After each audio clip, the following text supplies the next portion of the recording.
Welcome students. আশা করি প্রত্যেকে ভালো আছো, সুস্থ আছো। তো আজকে আমি পরমাণুর নিউক্লিয়াস চ্যাপ্টারটি আলোচনা করব।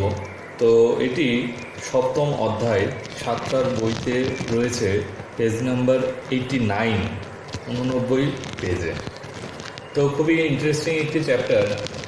তো পরমাণুর নিউক্লিয়াস এই চ্যাপ্টারে আমরা পরমাণুর যে বহির্গঠন, অর্থাৎ ইলেকট্রন এবং সেই কক্ষপথের যে ধারণা, সেগুলো নিয়ে কিছু আলোচনা করব না, বরং কোনো পরমাণুর কেন্দ্রে যে নিউক্লিয়াস রয়েছে তার গঠন সম্পর্কে এবং তার নিউক্লিয়াসের অভ্যন্তরে একটি বিশেষ ঘটনা সম্পর্কে আলোচনা করব।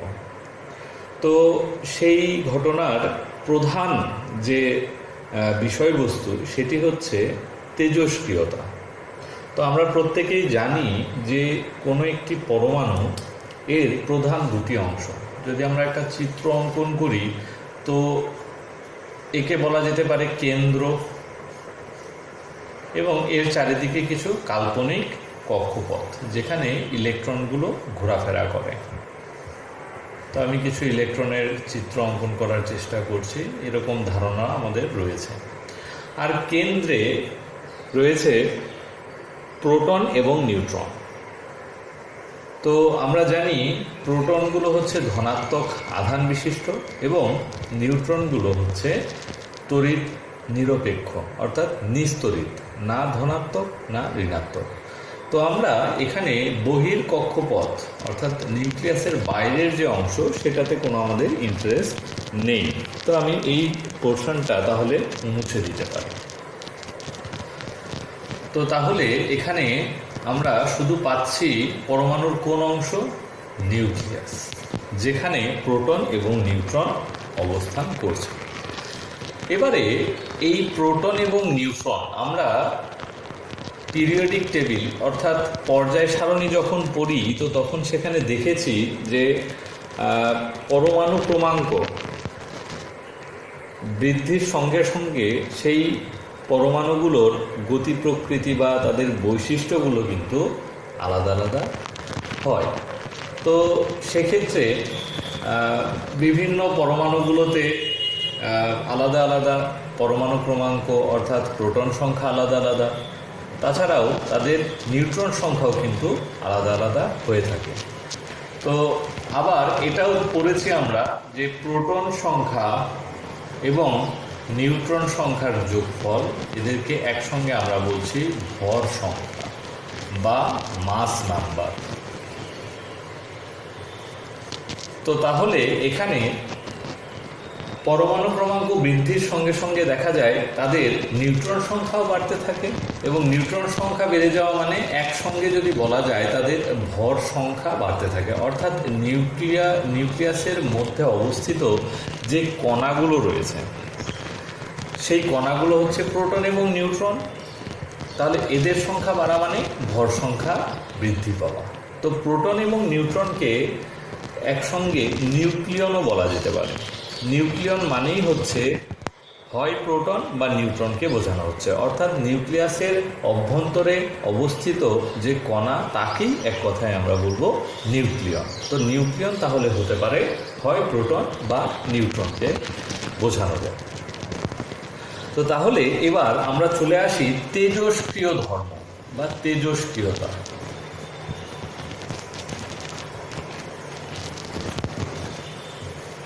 তেজস্ক্রিয়তা এই নামটা সম্পূর্ণভাবেই নতুন। অনেকে হয়তো ইংরেজিতে নামটা শুনেছ কিনা, রেডিও অ্যাক্টিভিটি।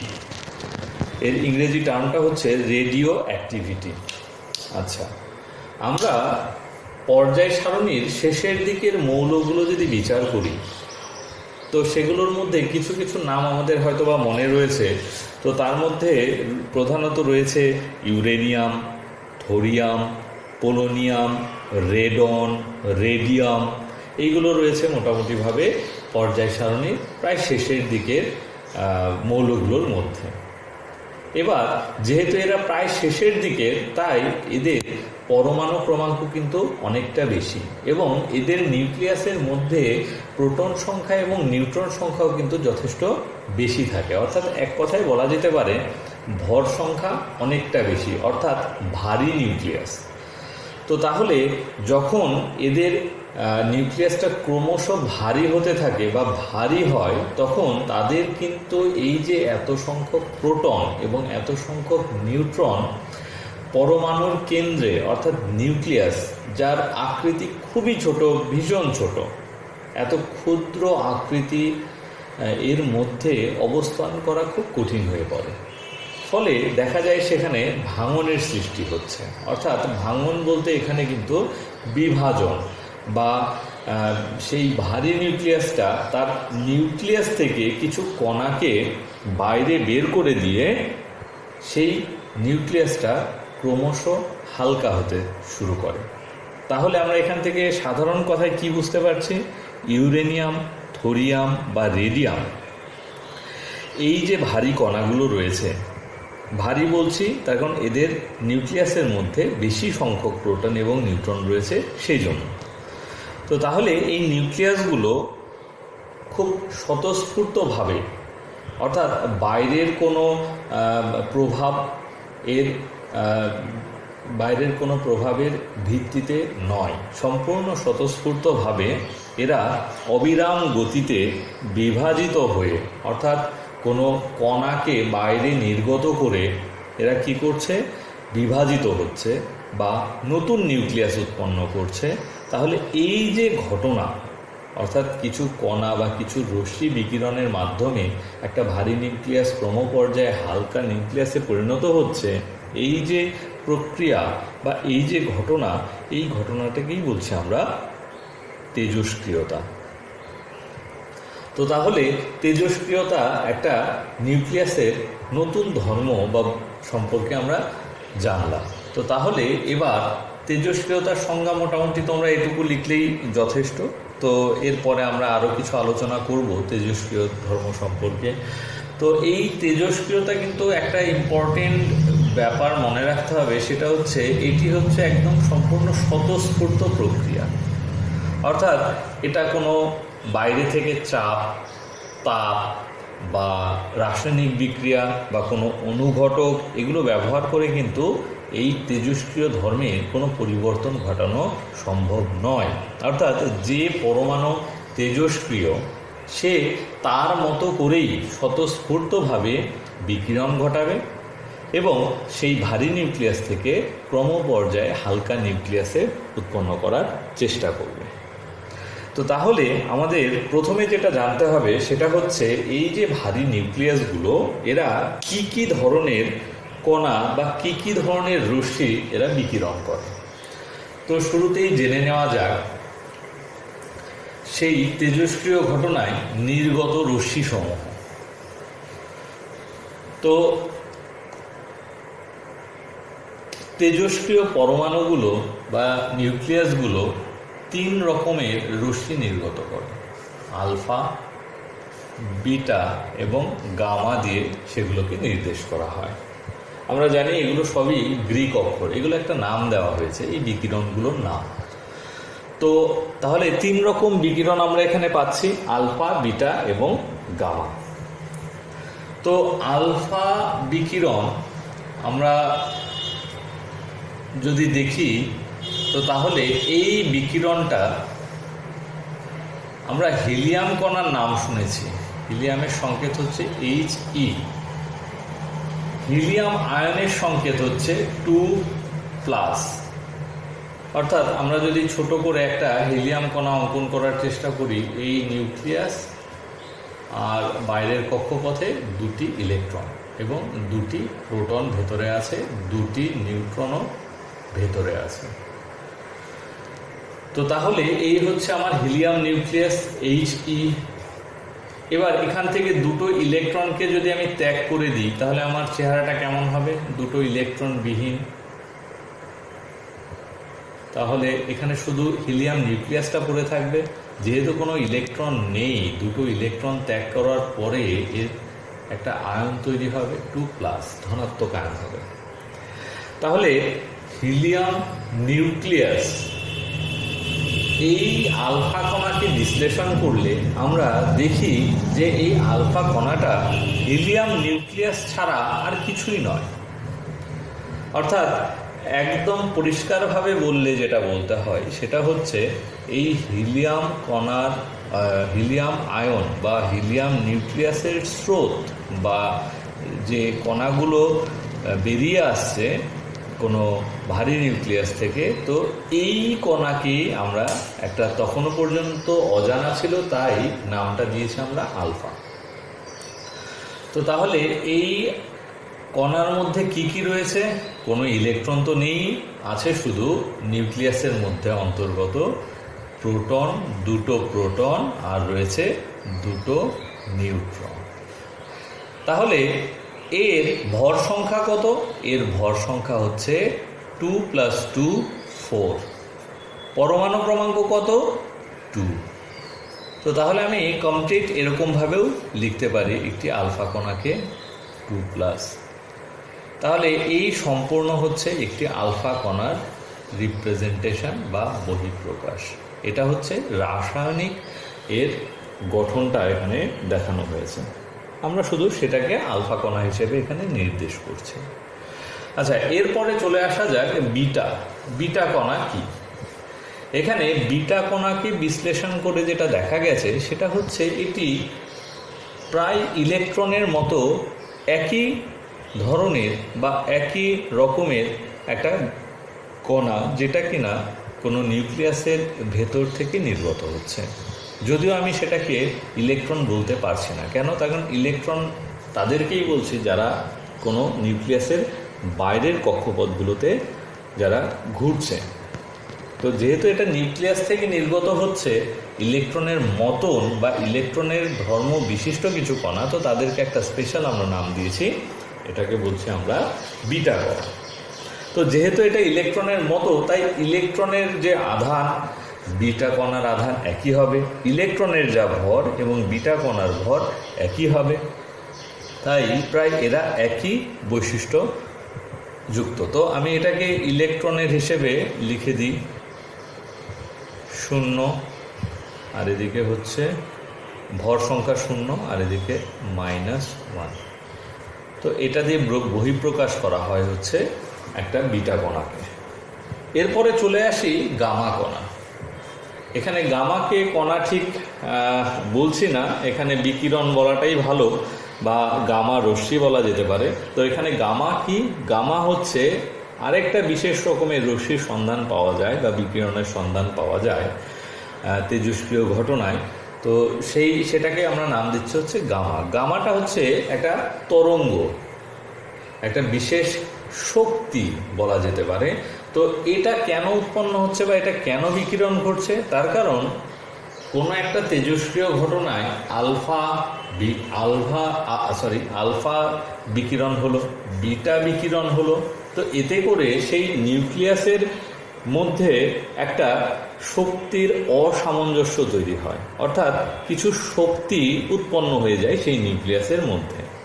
তো তাহলে যখন কোনো নিউক্লিয়াসের মধ্যে অতিরিক্ত শক্তি সঞ্চিত থাকবে ততক্ষণ পর্যন্ত সেই নিউক্লিয়াসটা কিন্তু আনস্টেবল বা অস্থায়ী বা অস্থিতি অবস্থায় থাকবে। তো তাই যতক্ষণ না পর্যন্ত সেই শক্তি নিউক্লিয়াস থেকে নির্গত হচ্ছে ততক্ষণ পর্যন্ত কিন্তু সেই নিউক্লিয়াস স্থিতিশীলতা লাভ করতে পারছে না।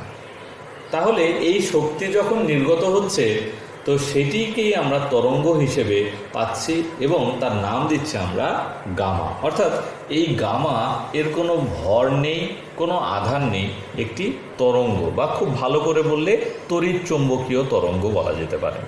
তো তাহলে একে আমরা বলছি হচ্ছে গামা তরঙ্গ বা গামা রশ্মি তরঙ্গ। তো তাহলে এটি হয়ে গেল আমাদের গামা তরঙ্গ। আচ্ছা, এর পরের আলোচনায় চলে আসা যাক। এখানে আমরা আলফা, বিটা এবং গামা এই রশ্মির মধ্যে পার্থক্যগুলো আলোচনা করব। তো প্রথমেই যে পয়েন্টটা রয়েছে সেটি হচ্ছে প্রকৃতি। তো প্রকৃতি নিয়ে আমি এই কিছুক্ষণ আগে আলোচনা করলাম অলরেডি। সেটা হচ্ছে প্রকৃতির দিক থেকে আলফা কণা হচ্ছে প্রোটন এবং নিউট্রনের সমষ্টি, হিলিয়াম নিউক্লিয়াস। তো এই প্রকৃতির, ঠিক আছে। তো বিটা এর যদি দেখা যায় তো এটি হচ্ছে ঋণাত্মক আধান বিশিষ্ট একটি ইলেকট্রন কণার মতো বৈশিষ্ট্যযুক্ত একটি কণা, এবং গামা হচ্ছে তড়িৎ চুম্বকীয় তরঙ্গ এক প্রকারের। তো এই তিনটের পার্থক্য এই, অর্থাৎ এখান থেকে এটা পরিষ্কার যে আলফা এবং বিটার কণা ধর্ম রয়েছে, কিন্তু এ কিন্তু সম্পূর্ণভাবে তড়িৎ চুম্বকীয় তরঙ্গ, অর্থাৎ এর ভর নেই এবং কোনো আধান নেই, এটি সম্পূর্ণভাবে একটি তরঙ্গ। তো এরপরে যেটা রয়েছে সেটি হচ্ছে আধান। তো আধানের দিক থেকে আমরা যদি দেখি তো আলফা কণার মধ্যে দুটি প্রোটন এবং দুটি নিউট্রন রয়েছে। তো নিউট্রনগুলোর আধান নেই, কিন্তু প্রোটনের আধান রয়েছে। আমরা যদি এসআই পদ্ধতিতে লিখি তো একটি প্রোটনের আধান 1.6 ইন্টু 10⁻⁻19 একটি প্রোটনের। তাহলে এতে দুটো প্রোটন রয়েছে, তাই 2 দিয়ে গুণ করলে আমাদের কিন্তু সম্পূর্ণ আধানটা পাবো। এটা কিন্তু কুলম্ব। তো যদিও বইতে এখানে ইএসইউ পদ্ধতি অর্থাৎ সিজিএস পদ্ধতি ব্যবহার করা হয়েছে, তো যাই হোক, তো তোমরা এখান থেকে এটা মুখস্থ না রাখলেও কোনো সমস্যা নেই। কিন্তু আমাদের এটা বুঝতে হবে যে এখানে একটি প্রোটনের আধানের দ্বিগুণ আধান কিন্তু একটি আলফা কণায় রয়েছে। অন্যদিকে বিটার ক্ষেত্রে কিন্তু আমরা যেহেতু বলেছি এটি একটি ইলেকট্রন লাইক পার্টিকেল, তো তাহলে সেই ক্ষেত্রে এর আধান কিন্তু -1.6 ইন্টু 10⁻⁻90 কুলম্ব। বইতে যদিও ইএসইউ বা সিজিএস পদ্ধতিতে যে একক সেটি ব্যবহার করে বলা আছে, তো একই কথা। তো তাহলে এদের মধ্যে অবশ্যই আধানের পার্থক্য রয়েছে। এটি ধনাত্মক আধানযুক্ত, এটি ঋণাত্মক আধানযুক্ত, এবং ধনাত্মক আধানযুক্ত হলেও এর বিটা কণার দ্বিগুণ আধান কিন্তু আলফা কণায় রয়েছে। অন্যদিকে গামা, যেহেতু এর ভর বা আধান কিছুই নেই, তাই এখানে আধান নিয়ে আলোচনা করার কোনো প্রয়োজন নেই, এটি আধানবিহীন। এরপরে ভরের সাপেক্ষে যদি চলে আসি তো তাহলে এখানে ভরের ব্যাপারটা রয়েছে হচ্ছে আলফা কণায় সে আগের মতোই দুটি প্রোটন দুটি নিউট্রন। একটা প্রোটন আর নিউট্রনের ভর প্রায় সমান। তো আমরা যদি এখানে কাছাকাছি একটা ভর ধরে নিই দুটোকেই, তো তাহলে সেক্ষেত্রে একটি প্রোটন বা নিউট্রনের ভর প্রায় 1.6 ইন্টু 10⁻⁻27 কেজি।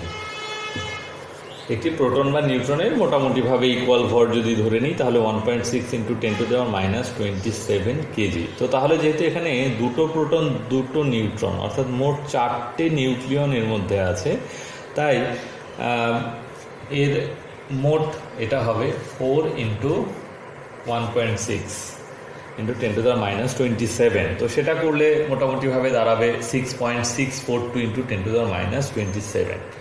তো যাই হোক, এটি আমি ভেতরের ব্যাপার কিভাবে আমরা মোট ভর বের করতে পারি সেটি দেখালাম। তো বিটার ক্ষেত্রে ইলেকট্রনের ভর যা হবে সেটাই হবে হচ্ছে বিটার ভর, যেটা মোটামুটিভাবে 9.1 ইন্টু 10⁻31 কেজি। তো এখান থেকে এটা পরিষ্কার যে একটি আলফা কণা একটি বিটা কণার থেকে অনেক গুণ বেশি ভারী। এখানে -31, এখানে -27, তো অনেক গুণ বেশি ভারী। আর যেহেতু এই গামা কণার ক্ষেত্রে ভর বা আধানের কোনো ব্যাপার নেই, তো এখানে এরও কিন্তু কোনো ভর নেই। অন্যদিকে ভেদন ক্ষমতা, আরেকটা ইম্পর্টেন্ট পার্থক্যের বিষয় হচ্ছে ভেদন ক্ষমতা। ভেদন ক্ষমতা মানে হচ্ছে ভেদ করার ক্ষমতা কোন কণা বা কোন রশ্মির মধ্যে কতটা রয়েছে।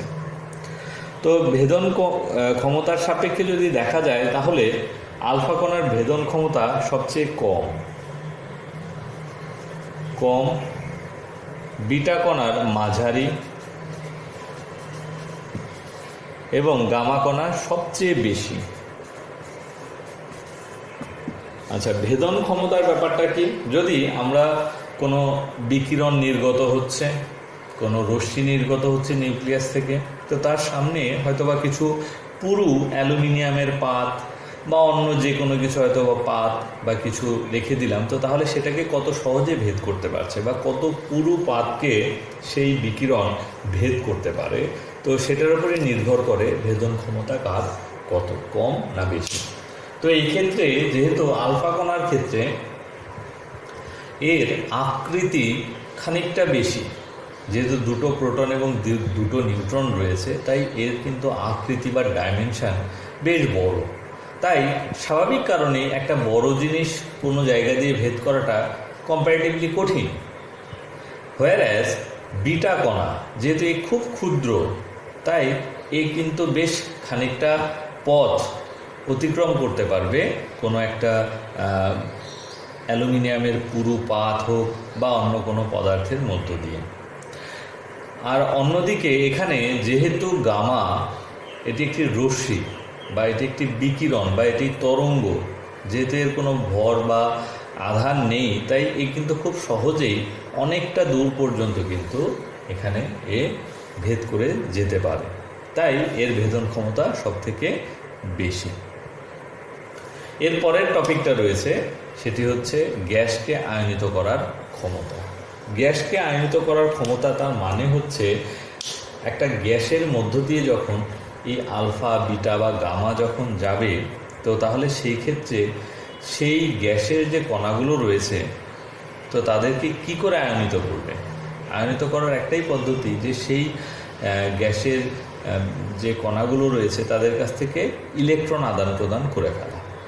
তো তাহলে যে যখন আলফা কণা সেই গ্যাসীয় মাধ্যম দিয়ে যায়, তো আলফা কণা যেহেতু অনেকটা ভারী এবং তার মধ্যে বেশি আধান রয়েছে, তাই এ কিন্তু খুব সহজেই অন্য কোনো গ্যাসীয় কণাকে প্রভাবিত করতে পারে, তাই খুব সহজেই সেই গ্যাসীয় কণাকে আয়নিত করে ফেলতে পারে। তাই আলফা কণা কিন্তু এখানে সবথেকে বেশি আয়নিত করার ক্ষমতা রাখে। অন্যদিকে ইলেকট্রন যেহেতু খুব হালকা এবং এর আয়নের মানও কম, আধারের মানটাও কম, তাই এ কিন্তু মোটামুটিভাবে আয়নিত করার ক্ষমতাকে প্রকাশ করতে পারে। আর গামা কণার ক্ষেত্রে এ মোটামুটিভাবে আয়নিত করে না বললেই চলে, বা যেখানে করে সেই মাত্রাটাও খুবই কম। তো যেহেতু এর কণা বা আধানের ধর্মটা নেই, কিন্তু তবুও কিছু পরিমাণ আয়নিত করতে পারে। তার কারণ কেন? তার কারণ এটি যেহেতু একটি শক্তি, তাই এই শক্তি যদি অন্য কোনো গ্যাসীয় কণাকে এ দান করে, তাহলে তার অন্তর্গত ইলেকট্রন কিন্তু সেই কক্ষপথ থেকে বেরিয়ে যেতে পারে। তো সেই জন্য খুব সামান্য পরিমাণে কিন্তু আয়নিত করার ক্ষমতা গামার রয়েছে, কিন্তু সেটা খুবই সামান্য, আলফা এবং বিটার সাপেক্ষে সেটা নগণ্য।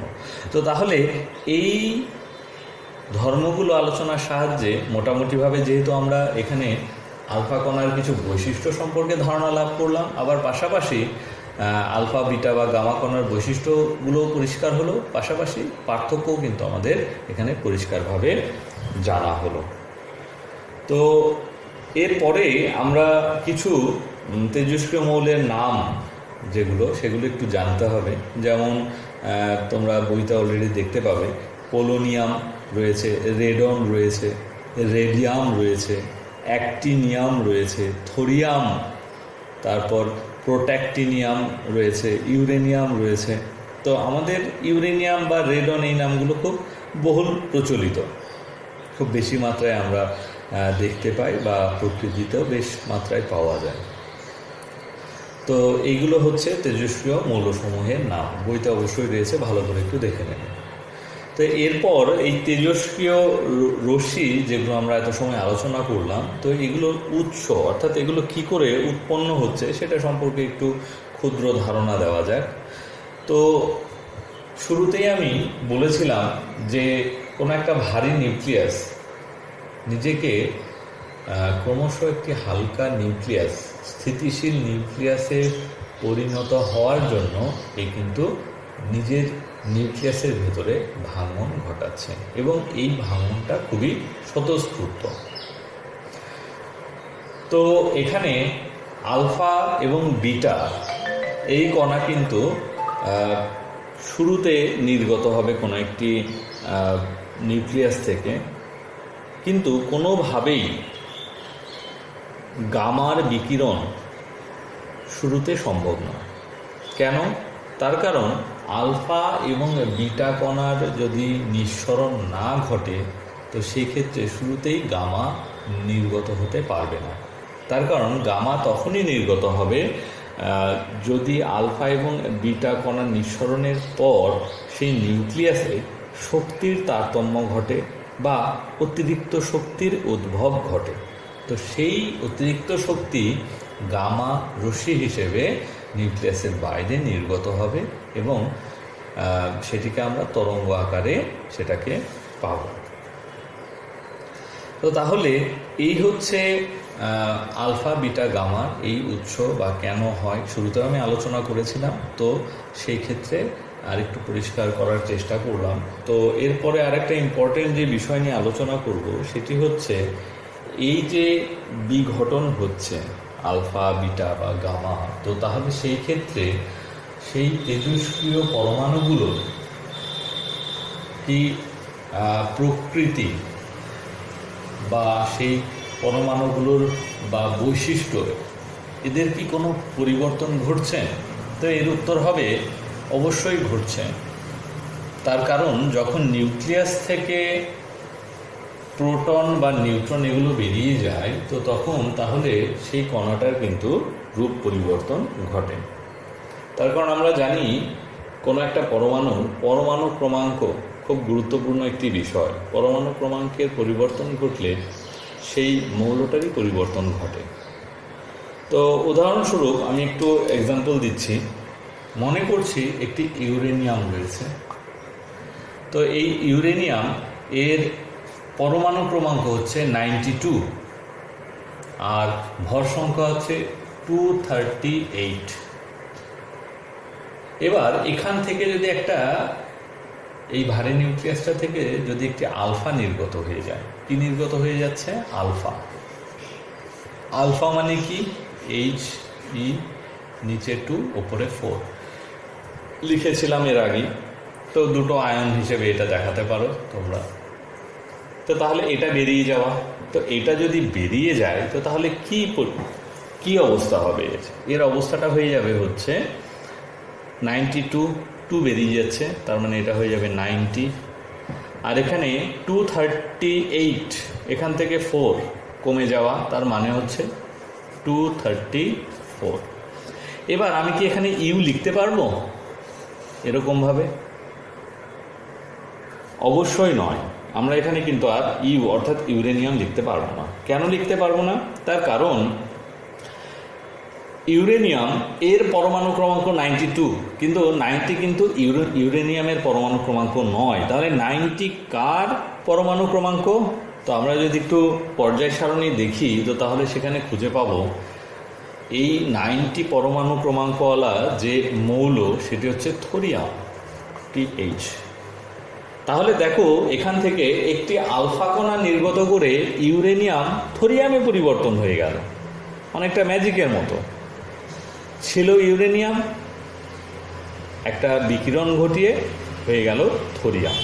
তো এখানে আমরা খুব ভালো হয় যদি একটি প্লাস সাইন দিয়ে এখানে আলফা লিখে দিই, পরমাণু ক্রমাঙ্ক 2, ভর সংখ্যা 4, এরকমভাবে লিখে দিতে পারি, যেহেতু এটা নির্গত হয়ে যাচ্ছে। তো তাহলে এরকমভাবে কিন্তু আমাদের পরিবর্তন ঘটছে। তো এখানে মজার বিষয় যেটা, সেটা হচ্ছে আমাদের মনে রাখতে হবে যে একটি আলফা বিকিরণে পরমাণুর পরমাণু ক্রমাঙ্ক এবং ভর সংখ্যার কি পরিবর্তন ঘটে। একটি আলফা বিকিরণে পরমাণু ক্রমাঙ্ক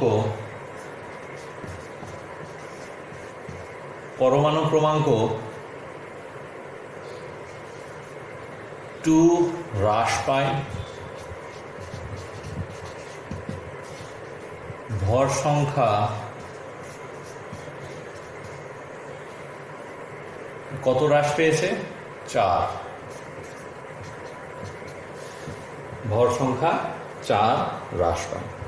তো তাহলে এই দুটো নিয়ম মনে রাখলে যে কোনো আমরা কিন্তু বিঘটন, আলফা বিঘটনে এর পরমাণু সংখ্যা বা ভর সংখ্যা কী হবে সেটা কিন্তু খুব সহজেই আমরা নির্ণয় করতে পারি। এরপরে আরেকটা উদাহরণ দেওয়া যাক।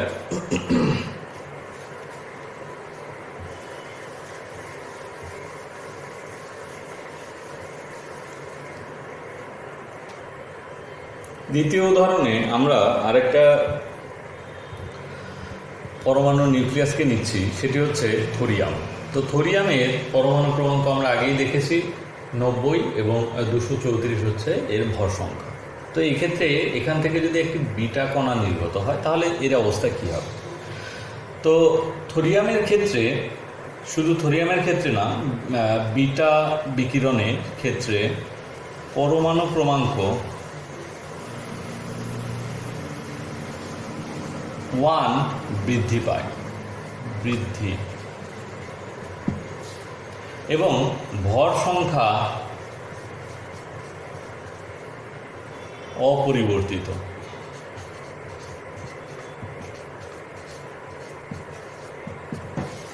ভর সংখ্যা অপরিবর্তিত।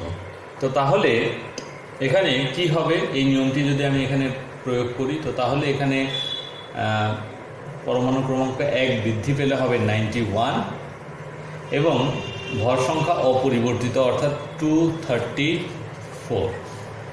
তো এবার ঘটনা হচ্ছে এখানে আমরা TH অর্থাৎ থোরিয়াম আর লিখতে পারবো না। কেন? তার কারণ 90 থেকে 91 হয়ে গেছে। 91 কার আছে? আমরা যদি একটু দেখি পর্যায়ের সামনে, তো সেখানে 91 আছে TA অর্থাৎ প্রোট্যাক্টিনিয়াম। তো তাহলে এখানে কিন্তু আমরা দেখতে পাচ্ছি ছিল থোরিয়াম, হয়ে গেল প্রোট্যাক্টিনিয়াম। তো এইভাবে আমরা কিন্তু বিঘটনের মাধ্যমে নিউক্লিয়াসের রূপ পরিবর্তন হচ্ছে, অর্থাৎ পরমাণুর রূপটাই পরিবর্তিত হয়ে যাচ্ছে। তো এখানে আমরা প্লাস দিয়ে একটা বিটাকে লিখতে পারি, এরকমভাবে বিটা লিখে দিলাম, অর্থাৎ বিটা নির্গত হয়ে যাচ্ছে।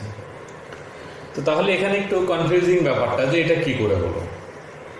আমরা না হয় এর আগের যে ঘটনাটা ছিল আলফা বিঘটনের ক্ষেত্রে, সেটা থেকে আমরা খুব সহজেই বুঝতে পেরেছি কি করে একটা আলফা নির্গত হলে তার পরমাণু ক্রমাঙ্ক বা তার ভর সংখ্যা কী করে পরিবর্তিত হচ্ছে। কিন্তু এই ক্ষেত্রে একটু ব্যাপারটা কঠিন হয়ে দাঁড়াচ্ছে। তো যাই হোক, আমি এই বিষয়টা একটু আলোচনা করে নিই তোমাদের সাথে।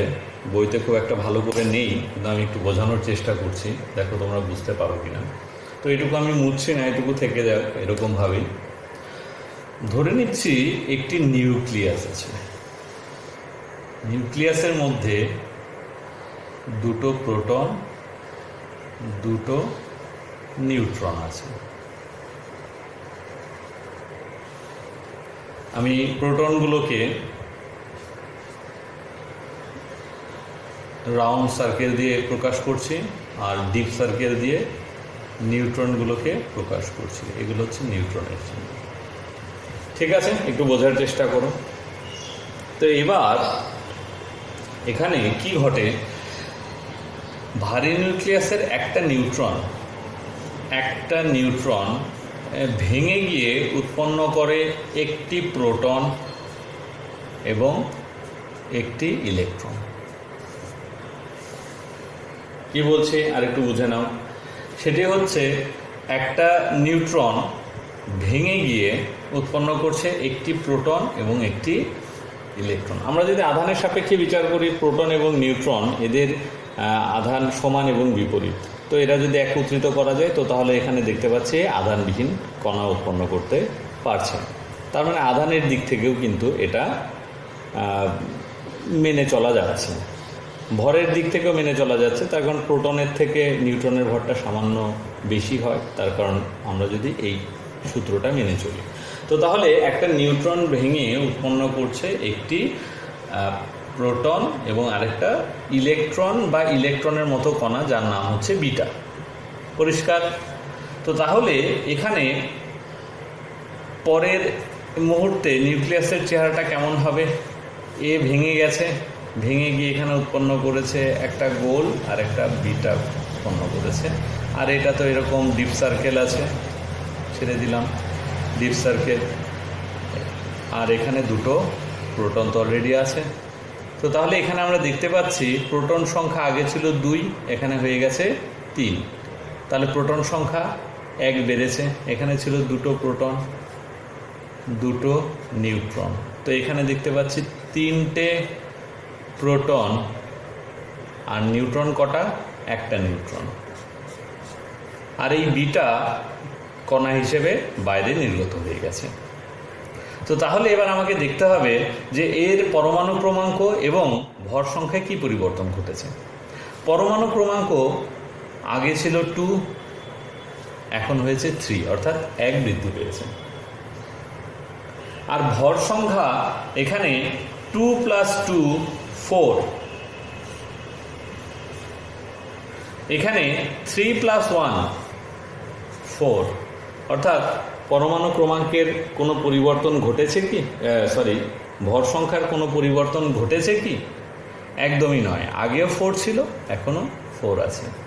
অর্থাৎ এক্ষেত্রে ভর সংখ্যার কোনো পরিবর্তন হলো না, কিন্তু পরমাণু ক্রমাঙ্ক 1 বৃদ্ধি পেয়েছে। কেন হয়েছে? তার কারণ সেই আগের ঘটনা, একটা নিউট্রন ভেঙে গিয়ে একটা বিটা কণা এবং একটি প্রোটন উৎপন্ন করেছে, তাই।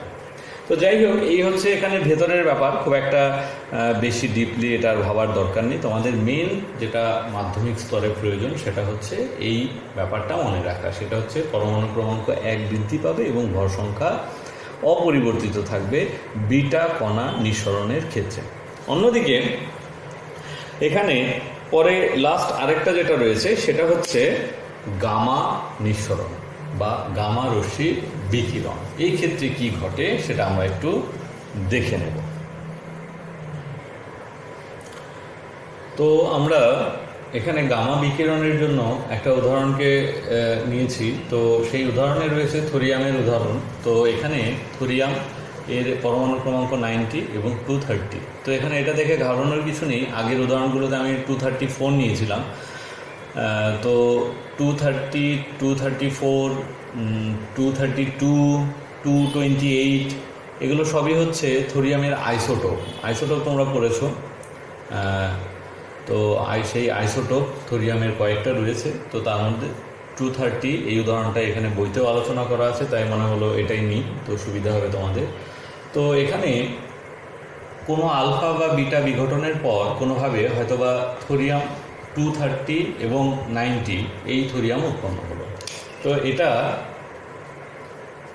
তখনও শক্তির দিক থেকে কিন্তু যথেষ্ট রকমভাবে অস্থিতিশীল অবস্থায় আছে।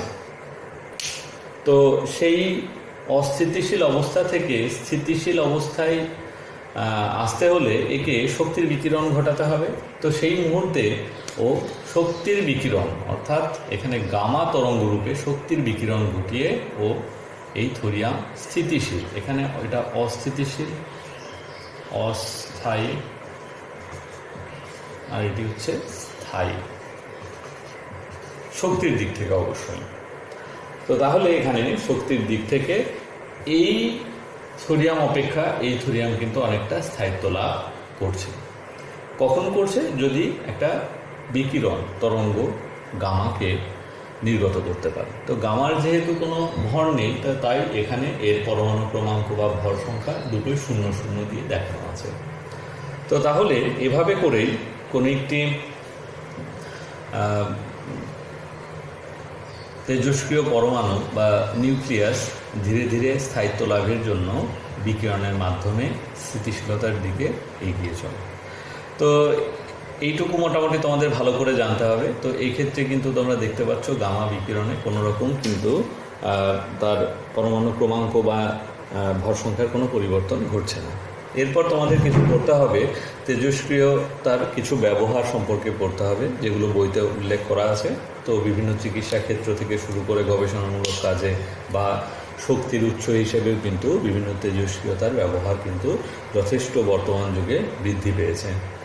বিভিন্ন রোগ নিরাময় থেকে বলো বা বিভিন্ন রেডিও কার্বন টেকনোলজি, এইগুলো সব ক্ষেত্রেই কিন্তু প্রচুর পরিমাণে তেজস্ক্রিয় ধরনের ব্যবহার দেখা যায়। তো যাই হোক, আজ এটুকুই তোমাদের জন্য রাখছি।